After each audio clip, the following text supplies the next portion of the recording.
Good morning, good afternoon, and good evening, ladies and gentlemen. My name is Zero, back for another video.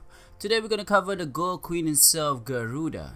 She's one of the newest friend ever released from Warframe, which came with the Fortuna update. Don't really have much time to play with her, but if you beat her right, and you can actually bring her to endgame. You know, like one of the best, not really the best frames, but she might do well in a way. But yeah, so with that, let's go for the passive and abilities.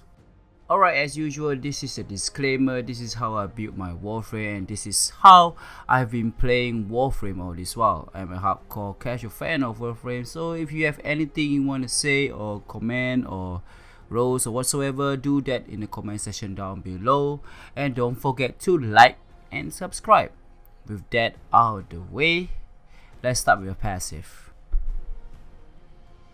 Alright, her passive is called Death's Gate. The less health that Garuda has, the more damage she inflicts.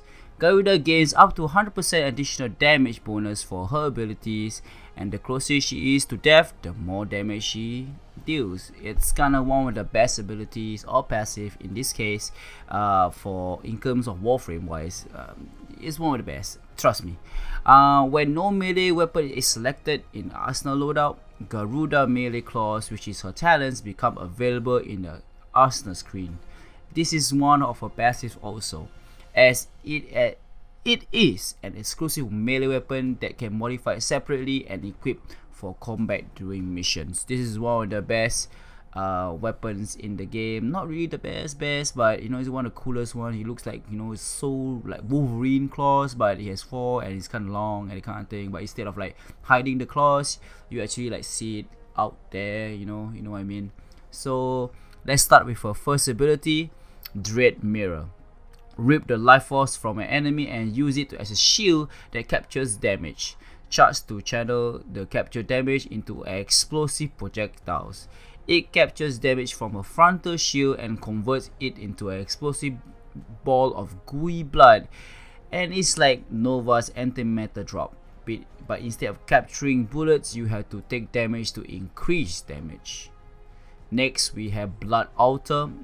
Impale an enemy and altar of talents and siphons health for Garuda and her allies. This ability makes a beacon for you and your allies so you can heal your health or their health also.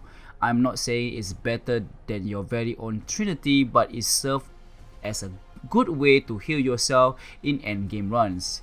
With a good team, Garuda will make a good healer. Next, we have Bloodletting. Garuda sacrifices her health to generate energy. So this is like a hunter adrenaline. Instead of taking damage, you kinda like self-inflict damage to yourself to generate more energy. But here's a trick. If you use the second ability with a third ability, you can kinda have unlimited energy. In a way.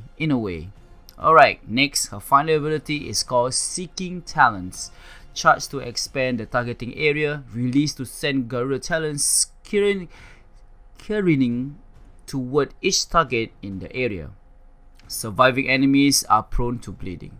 To me, they are like ash-seeking shuriken with more blades.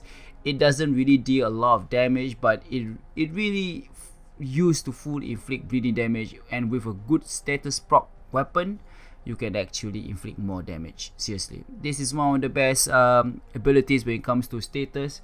I've seen it go well, but you know, like I said, it's due to subjective. Okay, so with that out of the way, we're gonna start with a build. So let's go. Alright, we are done with passive and abilities, and before we go to the build, first we're gonna give you a disclaimer once again. This is how I build and I play Warframe. I'm a hardcore casual fan of the game itself, and do catch me live on Twitch at twitch.tv/ZeroXel to catch me playing the game, interacting, chatting, doing stupid stuff on stream, and also not forgetting to join Zero Troopers Discord, where you can keep in touch and discuss everything and anything gaming. With that out of the way, let's start with the build.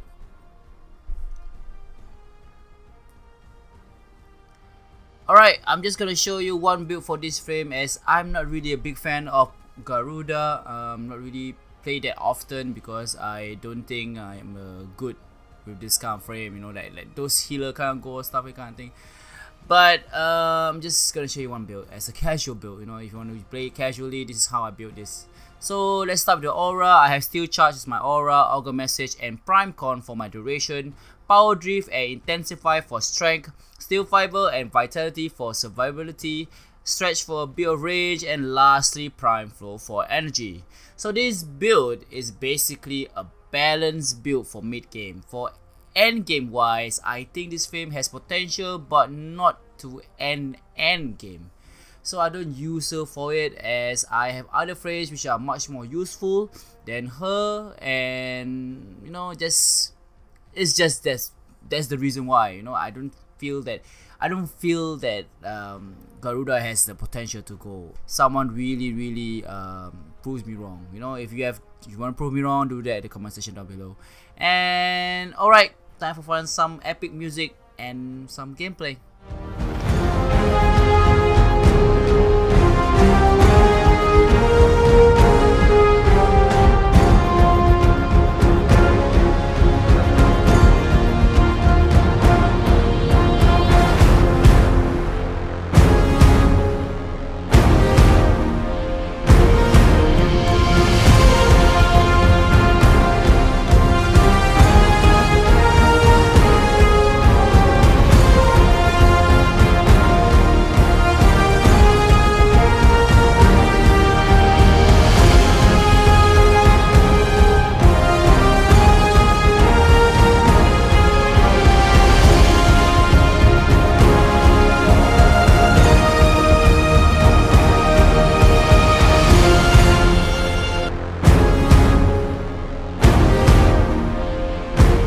Alright, that's all for the video this time.